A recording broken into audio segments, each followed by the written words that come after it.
Good morning, everyone. The time has come. I'm going to call our February 8th County Council meeting to order. If you would, please stand for the Pledge of Allegiance. I pledge allegiance to the flag of the United States of America and to the republic for which it stands, one nation, under God, indivisible, with liberty and justice for all. Thank you. First item on our agenda is our auditor's financial and encumbrance report.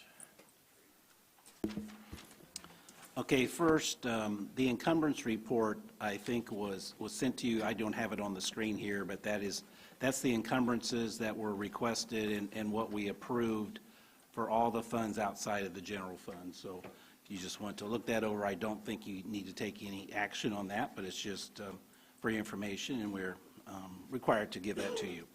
The financial statement in your packet for February 1st has a cash balance of January 1st of $15,823,611. With projected miscellaneous revenue and property tax, our total funds available are $68,866,830. We deduct the encumbrances, the 22 budget, the minimum balance, and then add back in 2% of the budget expected to be unused. Our beginning net balance was $4,162,052.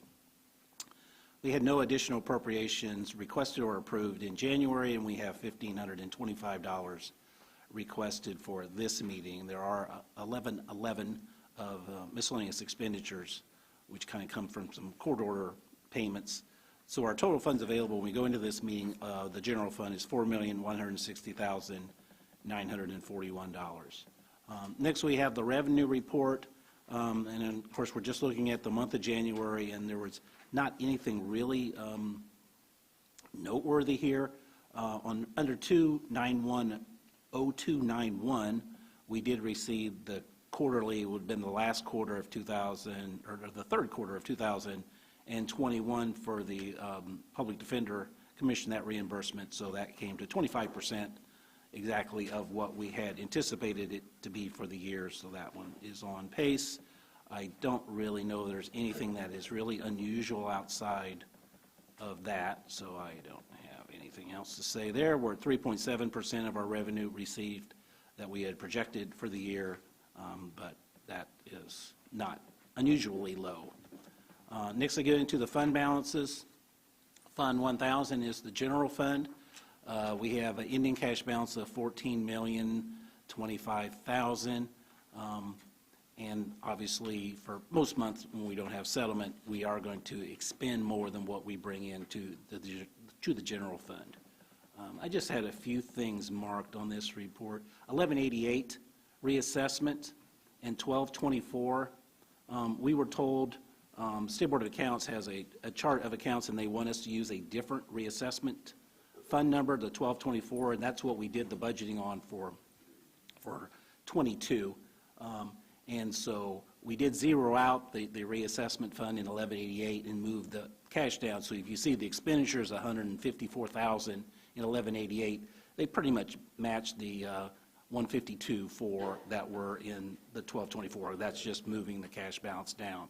So we do have the $143,000 in that fund. Moving down a little bit, the self-insurance fund, 4710. Surely it was telling me that there was some issue with Anthem getting the bills to us. So we did increase our cash balance by $700,000, but that's a lot of it because of a lack of paying the Anthem claims, because we did not have those by the end of January. So it's gone up, which is good, but it's not going to be staying that way. That we're not going to be gaining $700,000 a year. The next thing I had in here, I didn't have any more on the real fund balances. I thought I would quickly go through some of the end of the year cash balances for what I call the major funds. And I'm not sure it's important to really look at the little numbers, maybe just look at the chart. But you see the general fund, we did pick up about $900,000 of cash balance, and you can see we basically had about the same cash balance from 2013 through 2018. And now it has gone up some, and that is some of the COVID money that we've received has really helped the general fund. Eat It, you can see that it's a general trend upwards, but it's not going to be a real smooth increase because we do have some major costs that come. And you can see down there in 2021, our revenue was down $1.5 million from 2020. Some of that, I think, is the COVID-related, and then we also got a supplemental distribution in 20, which was a large amount. But, so I think we're doing pretty good in Eat It. Clerk record perpetuation, and this is some of the fees that the clerk receives. And if you remember back in like 2018, when Krista Coffey was finishing up being clerk, she was doing a lot of the scanning, and that brought the cash balance down to $12,000, and now it has built up a lot. So we can kind of keep an eye on that when we get to budgeting to see what we can do if we could spend some more money out of there than what we currently are, because you can see the cash balance went up by $56,000, which is not really enough to include an employee, but it's something that we can do something with. Sales disclosures, this comes from when deeds are recorded, and this money is under the control of the county assessor, and you can see that money has gone up consistently. We have paid some of the certification fees for the assessor's employees out of this fund, and that's basically what we're paying out there. Cume Bridge, when you look at the big chart, I mean, we were up close to $28 million. Now we're at $4 million. But over the course of the last 10 years, you can see that we have increased that a little bit.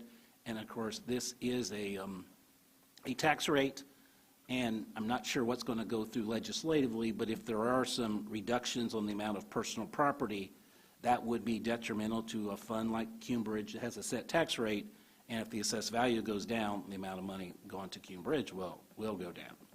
Cume Cap, we have worked on that one a little bit, and you can see in 21 our cash balance did pop up, and I would expect that to pop up again at the end of 22, because we do have more in expected revenue than what we have in budget. Local road and street, that one is gone up from when it was a kind of a concern. We were getting down into the under $1 million mark, so that has built up a little bit nicely, and of course that's coming from gas tax. Lit public safety, we have a nice little cushion there of $4 million, and we can work from there to kind of be using what we bring in. Major bridge, that's a tax rate, and obviously that is for construction of a major bridge, and $4 million can be spent very, very quickly when you're talking about a major bridge. We have two MVH funds, restricted and unrestricted. Restricted is the top one, and obviously there's restrictions that what those have to be used for, but we are doing pretty good on the balances of those two funds. The Plat Book Fund, this is a fund that is generated from deeds. Deeds have gone up a lot. The fee has also gone up in the last few years. Our cash balance has gone up, and I'm looking at one project that maybe we can pay with ARPA funds, or maybe if I pay for it out of here, it's going to pretty much eliminate the cash balance, and that would be scanning all of our transfer books that we've had, in our office for the last 100+ years that are one-of-a-kind books, and we need to protect those. And we did get a price on scanning that, and that it is like $85,000. Rainy day, we let Highway take some of that money a few years ago, and so we pretty much stayed pretty steady on that. Not much money coming in, not much going out. Recorder perpetuation, this is coming from recording of deeds. And again, recording of deeds was increased quite a bit the last couple years, and we have maximized all the potential uses of this money. The entire recorder's office is paid out of this fund in its entirety, and that is basically all the statute allows for. But we've now, crossed the $1 million mark and picked up more than $100,000 of cash balance there. Surveyor Cornerstone, this is a recording fee too. So again, that one has gone up, and this cash balance is expanding. Ineligible homestead, and this kind of started back in 2012, and it was outsourced for another firm to look at the homesteads, and to make sure that they were valid, and we did get, and you can see, $350,000 of revenue in 2012. Now we are getting some money in when there is somebody that has a homestead that's not supposed to. We can go back and we charge them for what they did save. But eventually this money is going to get down so that it no longer would be able to pay for the expenses in the auditor's office. We pay for a little bit of part-time, but mainly the operating expenses. But you can see it's tending to go down a little bit. But, okay, all right. The elected official training fund, this is coming also from deeds, and this money has gone up. Our expenditures have not. It was expanded out, the number of people who could use this, and it's the auditor, the treasurer, the recorder, the clerk, and the surveyor. But about the time when the fee went up, also we were starting to do more virtual meetings because there's a limit to what type of meeting we can go to. And so in that, our expenditures haven't gone up because of those two things happening. So we do have, $150,000 in there, and we're using it the best we can. 911, back when Tracy was sheriff, we had some real issues with landlines being eliminated and our money was going down. Now we've come back from that, and money is good for 911, so that's not a concern. Reassessment, we moved some things to the general fund in '22, so hopefully that will pop up that cash balance a little bit. Probation user fees, back in 2016, we had some real concerns that the money had been trending down. We moved some employees around, and so now they have a little bit healthier balance. Pretrial diversion and infraction diversion are the two prosecutor funds. And Pat uses these the appropriate ways, and they tend to go up and down, and he knows what he's got in cash, and he uses that appropriately. Substance abuse, mental health, which is the court services fund. Obviously, you can see we had some negative situations there for about 5 years that we were working through that, and with the changes there, we now have a decent, not an outstanding cash balance, but we have done something well there. Jury pay fund is one that I think we want to look at budget time, because the cash kind of jumps up and down, and we are spending more than what we're bringing in the last few years, so we need to kind of recognize that when we're doing the budgets, and maybe we need to have a little bit more in the general fund than what we have out of here. The parking garage maintenance fund, the parking garage receipts and the expenses out of there.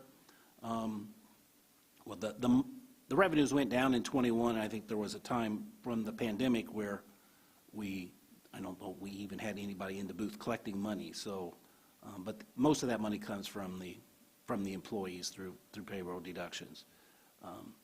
The health insurance rainy day fund, that has stayed at the $3 million, and then we took $1 million out when we started the workers' compensation fund to pay that out of there, being self-insured with that.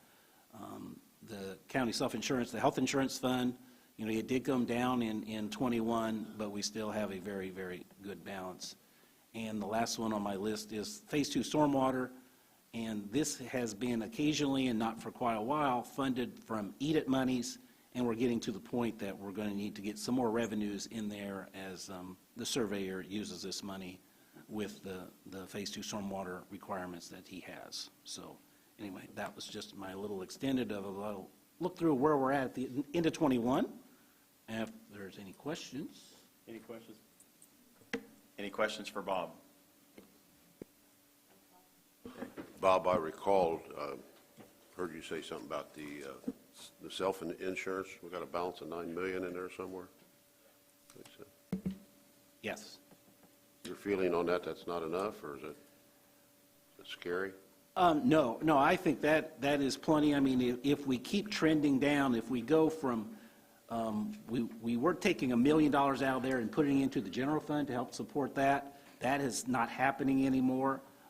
So if you took $1 million off of the expenditures, then you would have 11 compared to 11.4. So we spend a little bit more than what we're taking in, but you never know how things are going to turn And so right now, I think we are good that, when you look at the historical numbers, we had some low numbers for many, many years. So we haven't raised rates for a long, long time. And, that's always an option if it starts going downhill. But I'm not sure at what point that's going to need to be addressed to have higher rates for our employees. So what was it 2 years ago? What was the balance on that fund approximately? 8.7 million at the end of 19. So we got all kinds of funds in this county. I mean, why do we need $9 million in an insurance fund? Well, it's a self-insurance fund, so we need to make sure. Still, huh? Yeah, it's a self-insurance fund. It's not going to be burnt through in a year or two, but you just don't want to be bringing less money in than what you're spending on a regular basis that, and the option here would be you could lower the insurance rates, and that would help the employees, and it also help the county, because we're paying basically 85% of the health insurance. Correct. Is coming like from the general fund or the other various funds into here, but it's something to keep an eye on, but it's, you don't feel good about lowering rates, because then are you going to just have to raise them up the next year even more than what you had before? So I think freezing rates has been the best thing for the county and for the employees. Thank you. Okay. Thank you, Bob. There are no other questions. Jennifer, our treasurer's report. Good morning. For the month of January, we earned interest of $87,958.43. This was a good month for a January, typically not one of our highest. But if you'll notice, we earned $53,000 just from Stiefel Nicholas alone, so that was a big portion of it. And throughout 2020 and 2021, we've had a lot of bonds called, and the ones that we've replaced, a majority of those have come with interest paying in January. So that explains that. If you look at the next page, you can kind of see that as we shifted from those bonds being called and couldn't replace them with high interest replacements, we just shifted them back to the short-term bank accounts. And so the blue line for 2021 shows the interest from the bank accounts to be higher than it was in 2020. Towards the end of 21, we were able to invest in some municipal bonds and also some treasuries to get back up to where I'd like to be. And so one of the highlights that I pointed out at the Board of Finance meeting was that we actually increased our total investment portfolio by $6.3 million towards the end of last year. So on the fund distribution, the only thing to note there is that we also made the change for the reassessment fund to be $12.24 instead of $11.88. But nothing significant as far as changes in the way that the distribution calculates self-insurance and the ARPA money interest still going to the general fund. So overall, January was a good month. The last page I included, Bob forgot to give this one to you, was just the highlights from the Board of Finance meeting. I'll just point out a few of those. I already mentioned that we increased our investment portfolio by $6.3 million up to $35.6, and this would be in the long-term range of 2 to 5 years. But our bell-shaped investment ladder is looking pretty good into 2022. Rates across all the investments for the yield to maturity did not drop too much through the pandemic. So even though we had those bonds called and couldn't replace them with high interest earning pieces, we only dropped from 2.3% to 2.06, so not a significant drop in the overall interest rate there. But there is optimism that we would see rate increase in March, so we'll be looking out for that and hope that 22 is better than 21 and 20. Any questions? Thank you, Jennifer. Any questions for her? Hearing none, thank you much. Next item on our agenda is our public comment about agenda items. Is there anyone wanting to make public comment?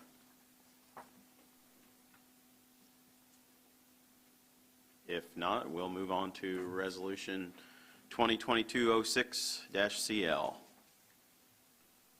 Do I have a motion for that resolution? Sorry.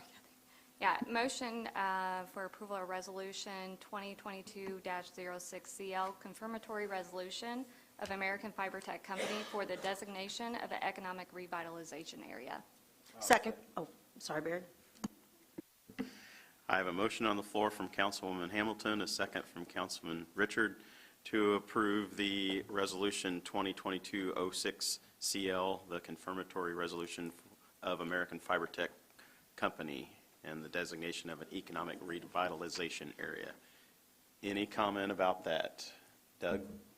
Yeah, so last month you passed the declaratory resolution expressing the potential of granting the abatement that American Fiber Tech has requested. It was advertised, and so you'll want to take public comment if there is any before taking further action on the resolution. It's structured, they've proposed improvements to the real estate and installing certain manufacturing equipment.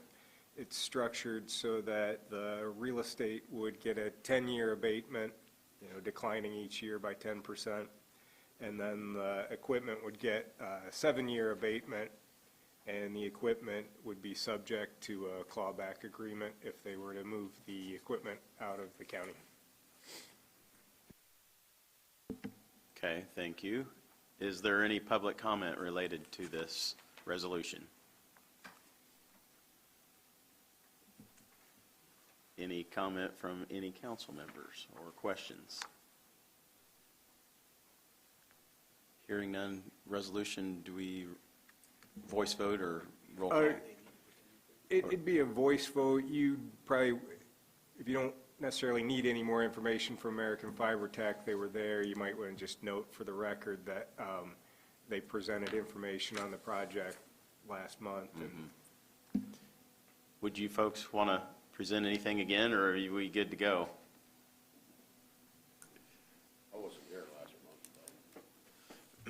How many employees do folks employ? 200. Jay Wiegand, I'm one of the 3 owners of Industrial Pallet, American Fiber Tech, and I currently serve as the Chief Operating Officer. So I would just like to say that we have appreciated the county's support as our business has grown over time. We are locally owned and operated, although we've got operations now in 2 states. And while we may not be very dramatic and exciting like some of the other big businesses, we do serve an important role. And a big portion of our customers are in the food industry, Tate & Lyle, ADM, Eli Lilly, and we serve a critical part of the supply chain in supplying pallets. So we appreciate the county's support in our continued expansion and investment in Tippecanoe County. I'd be happy to answer any other questions that you guys have. I've got one little question that I believe you said last month, if my memory was right, that so if this abatement is approved, it will be done here? Because I thought there was a little uncertainty, at least from what I was hearing, that will it be done at this location, or will it be done in Pennsylvania or somewhere like that No, it will absolutely be It will done be here. and that is our preferred plan. Okay. Just as, we were going through the process, actually, our Pennsylvania plant is actually currently our fastest growing plant, and it's doing a similar thing, serving the supply chain up and down Interstate 81 out on the East Coast. But this project is specifically for our plant here in southern Tippecanoe County. Thank you. Any other questions? Any public comment related to this resolution?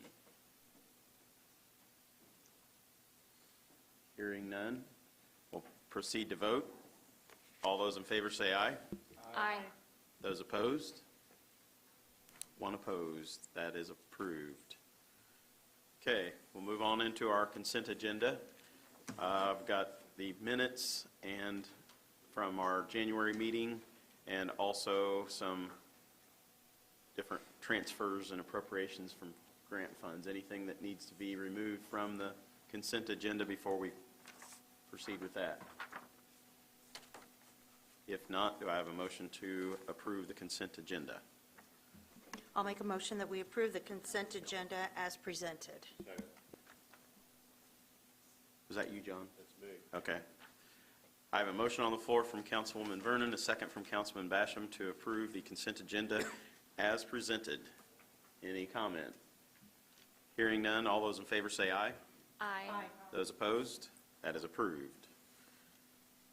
Moving on into additional appropriations, Superior Court 6.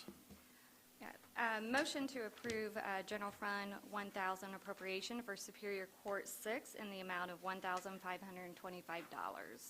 I second that. Okay, got a motion on the floor from Councilwoman Hamilton, a second from Councilwoman Dolam to approve the additional appropriation for Superior Court 6 in the amount of $1,525 for health and medical. Discussion.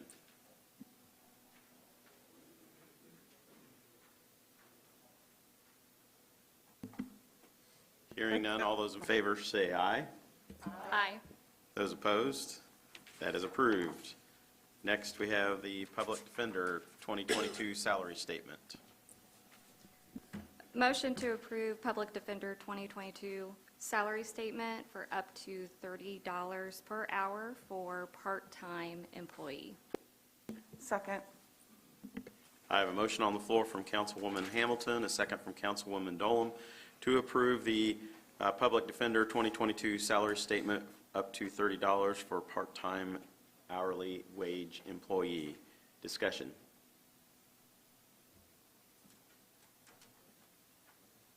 Hearing none, all those in favor say aye. Aye. Those opposed? That is approved. On to CASA Fund 9107 CF22 grant appropriation. I'll make a motion that we approve the CASA for Kids Funds 9107 CF22 grant appropriation as presented. Second. I have a motion on the floor from Councilwoman Vernon, a second from Councilwoman Hamilton, to approve the CASA for Kids Fund 9107 CF22 grant appropriation in the amount of $54,430. Discussion. I'm just here to represent CASA. Colleen asked me to come and answer any questions you have. This is a funding that we do receive from the CASA for Kids for one position and on all the benefits. It's fund that the money comes in and it's spent on specifically that. Any money stays in this fund so that if we have anything left over, it rolls over to next year. And we apply for this every year. This is our 11th year of receiving it.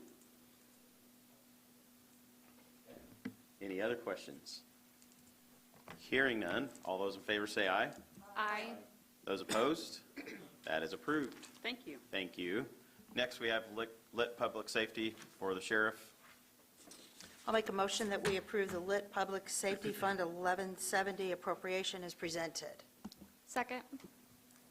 I have a motion on the floor from Councilwoman Vernon, a second from Councilwoman Hamilton, to approve the Lit Public Safety Fund 1170 appropriation for the sheriff of $42,697. I thought Sharon would just stay up here and talk for us. No, this is to pay for the, we talked last time about the bomb trailer to destroy, wouldn't say unused, but unwanted ammunition, so we're not driving it north all the time. It'll save a lot of time. Any questions or discussion? And this is the same thing that we appropriated last year, and then it just didn't get purchased in time to be encumbered or paid for. So it's a repeat of what we had before. It's not a second one already. No, we're not asking for that yet, are we? Not yet. Okay. Any other discussion? Hearing none, all those in favor say aye. Aye. Those opposed? That is approved. Thank you. Thank you. Next, we have the Local Emergency Plan Fund 1152.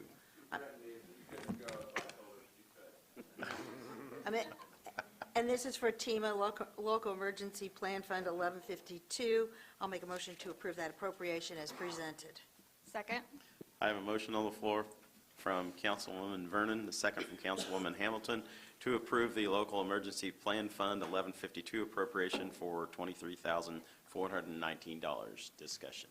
Again, this is funding that we receive from the state for the LEPC. The money rolls over every year, and so we do an appropriation. We present it to the LEPC committee in January, and they vote on it to make sure that we're spending it in the line items that they want, and that's all it is.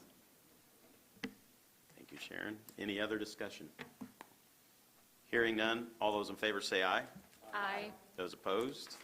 That is approved. Thank you. Next, Community Corrections 2022 salary statements.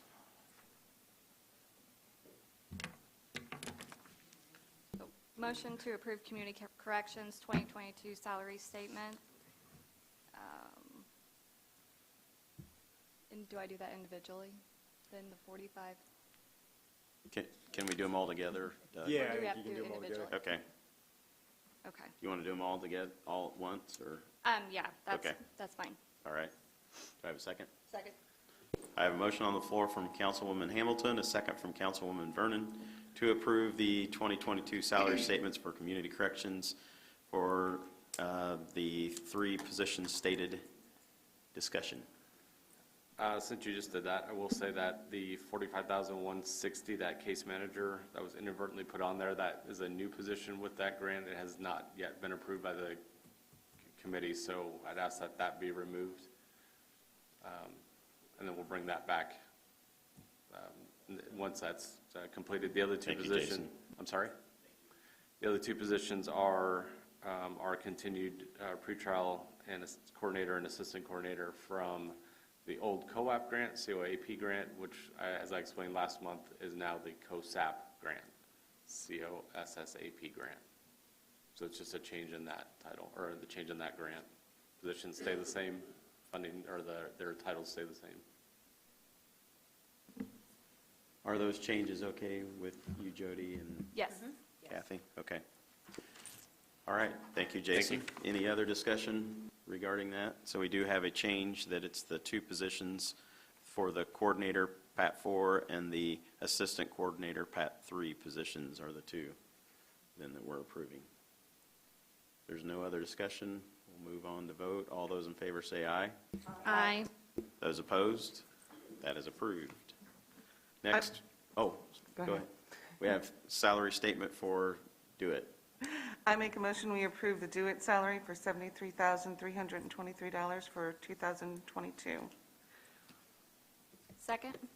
I have a motion on the floor from Councilwoman Dolam, a second from Councilwoman Hamilton, to approve the 2022 salary statement for the Systems Administrator 2 position that's been reclassified. Kent? Well, I thought Sharon was coming up, I guess not. The position was created 10 years ago as a admin 1/2 with the intent of after a year's experience, they'd slide up into the second level, this is admin 2. So the individual in that position now has really improved himself through COVID, and I think he deserves to be bumped up. This would put his pay at the same as my other admin positions. Okay, discussion? Hearing none, all those in favor say aye. Aye. Those opposed? That is approved. Thank you. Next, we have the Health Department Vaccine Reimbursement Fund 9170.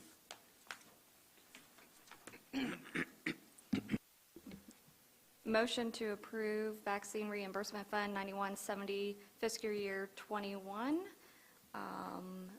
And I guess for all of them at once.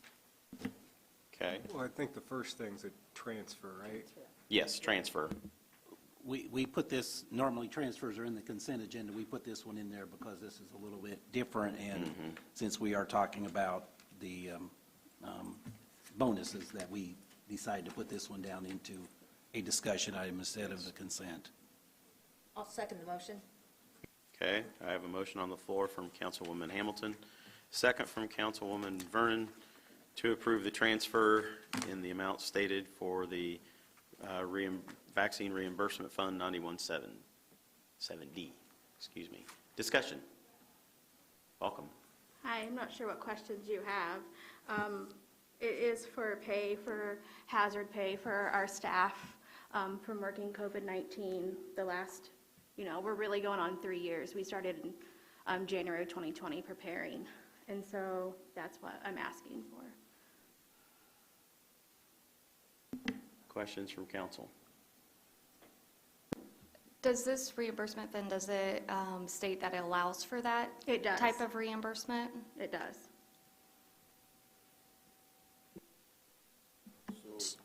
Go ahead, John.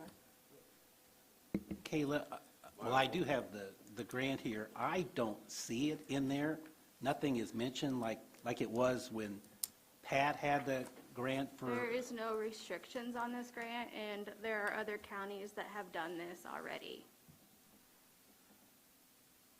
And there's a couple, and I had Doug look at this once, and this is from the grant. These funds are received pursuant to the grant agreement, shall be used for any lawful purpose. Okay, I would agree with that. But then back there on page 10, the purpose of this agreement is to provide financial compensation for the administrative costs borne by the grantee during the participation in the program. That seems to me more like a reimbursement for the county for their costs. And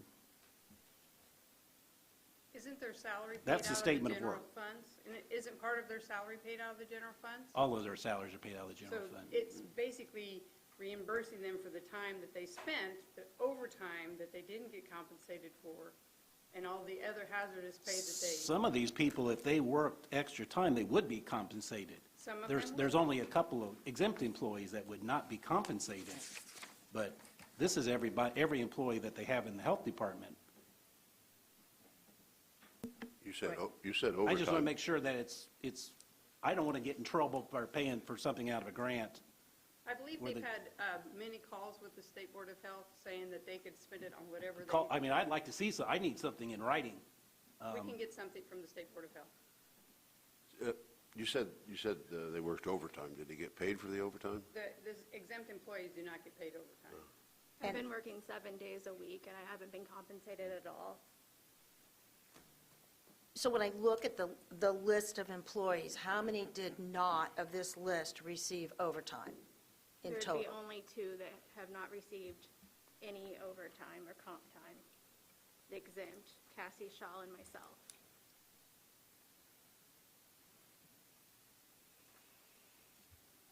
Okay, I'm not clear, all the way clear, but, so this is a grant to help the health department only, or how about the other employees of the county? It was for administration of the vaccination. They've received $300 and some thousand already in your coffers, and they have another check coming. It's all been based on what insurance pays for the citizens in Tippecanoe County that did get vaccinated. And when the state gets the or the insurance money back, they send it out to the counties. Well, I want to vote, I want to do the right thing. So this is money you're getting for doing your job, or what? This is money, I think, if I understand this right, I'm just looking at the grant,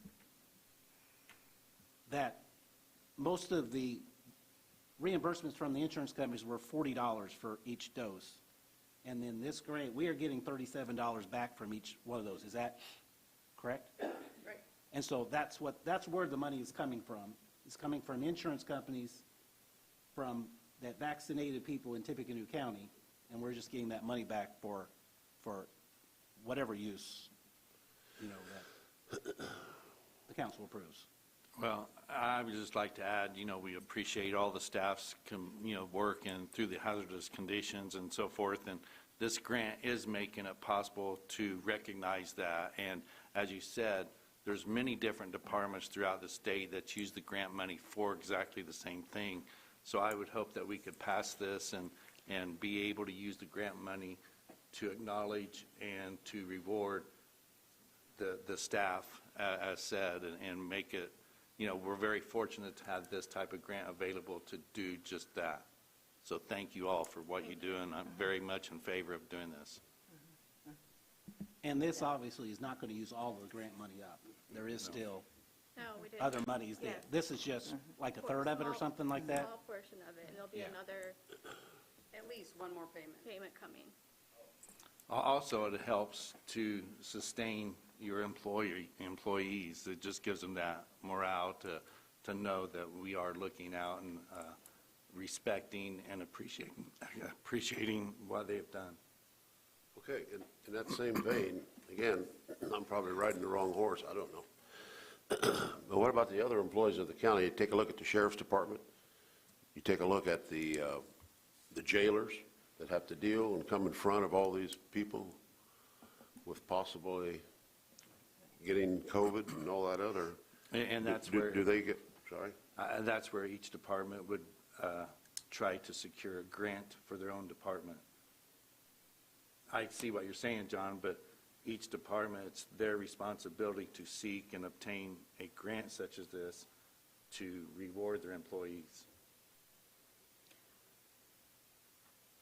You know, we're very blessed in this county with good employees, and I think this council has rewarded our employees as we could. I mean, we see a 6% increase in pay this year. We see great health insurance benefits. We see great holiday, vacation, sick time. And I realized the health department, it was tough. It was really tough on the health department the last 2.5, 3 years. But I look back there and I see the sheriff, and I know it was tough on his department. And this council rejected a $1,000 bonus for each members of the sheriff department. I see Tima back there. You know, the hazardous conditions they worked in. Jason, community corrections. I see even the people in the building that also worked in hazardous conditions. And the villa, the 24 hours a day care for, you know, a vulnerable population that we have. And fortunately, this department was able to get a reimbursement back, and the grant doesn't specifically say, as it did for the APS for the prosecutor's office. In that grant, it said one-time reasonable bonuses, overtime, or hazard pay. This one is just for general use. So if we're going to give, for 22 employees, a thank you of anywhere from $9,600 to $800, what about everybody else?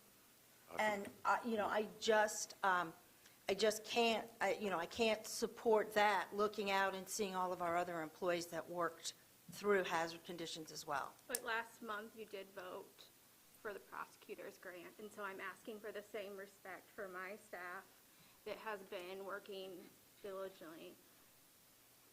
And it is just a matter of each department securing a grant that would allow for this to happen. So I go back to, they have done the work to get the grant in place and make this possible. It's a very positive thing, and it's something that we feel very fortunate to have the support to recognize their hard work.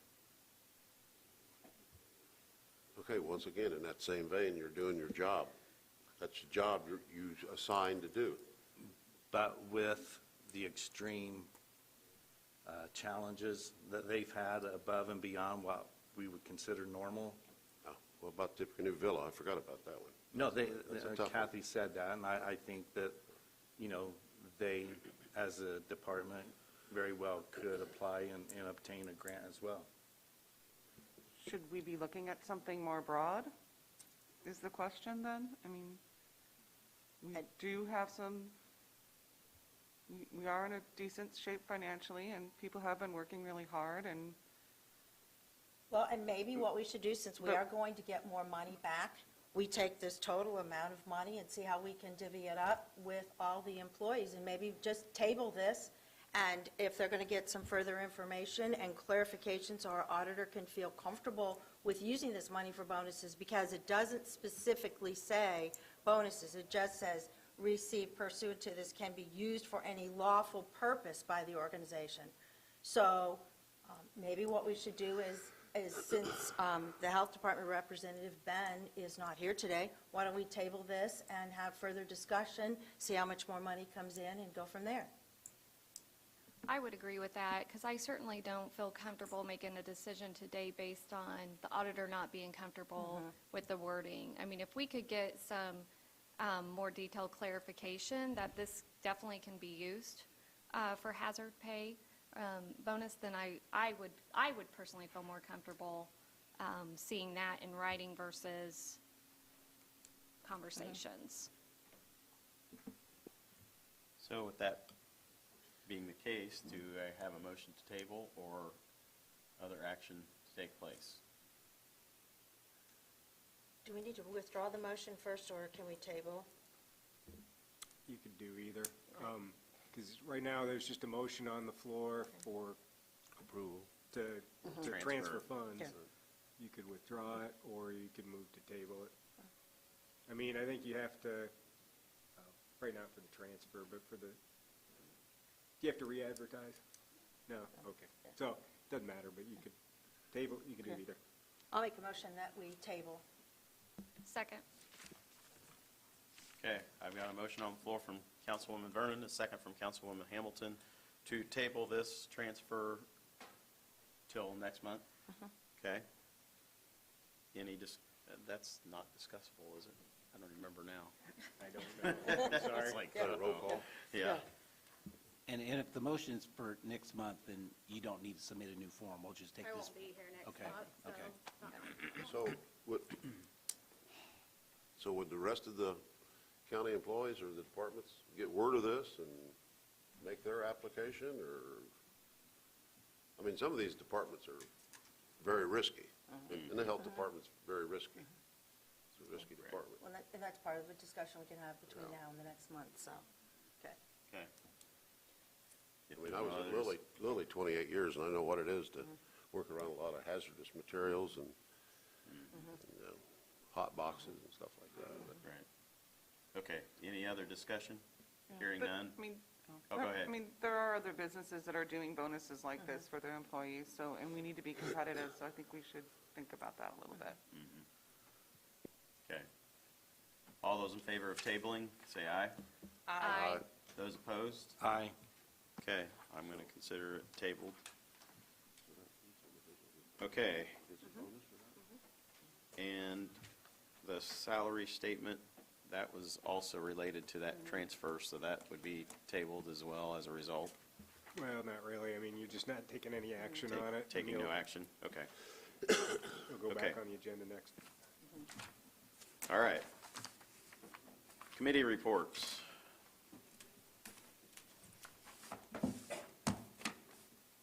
Hearing none, do we have any new business that we need to consider?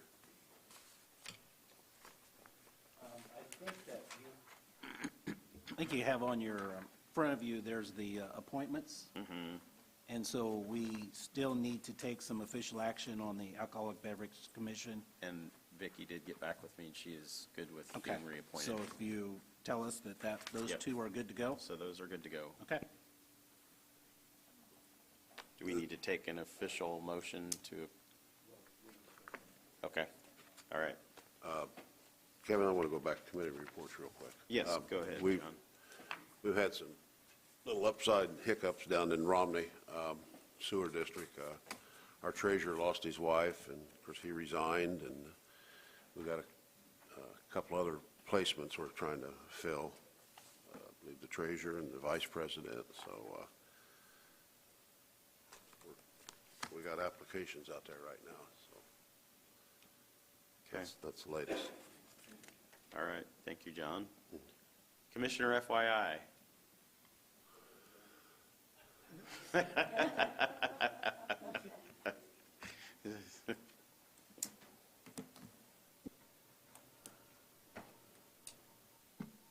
Really not much to bring up. Tomorrow is the state of the city and counties, so if you happen to be out at the fairgrounds tomorrow around 11:30, get your meal, listen to us ramble.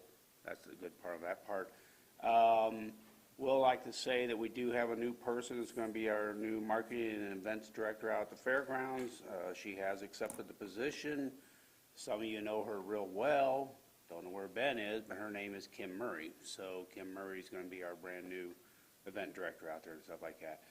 Tom says legislations, he'll be down in State House pretty much all day Thursday, so if you have any more legislative things that you need to get to him, please do so. Other than that, that's all I got. Thank you, Dave. Any public comment for us this morning?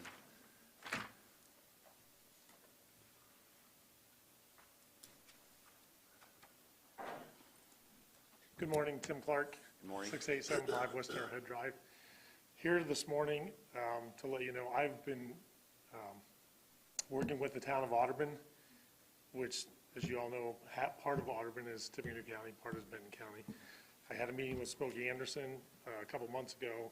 They've asked me to put together a emergency procedures plan for the 2 counties and come up with an MOU so everybody knows and understands that if we have any type of a disaster on response, how that's all going to work. So I just wanted to bring that to everybody's attention, that we're working on this, and we'll be able to bring something back to you sometime in the future, so you can see what's going on. Okay, thank you very much.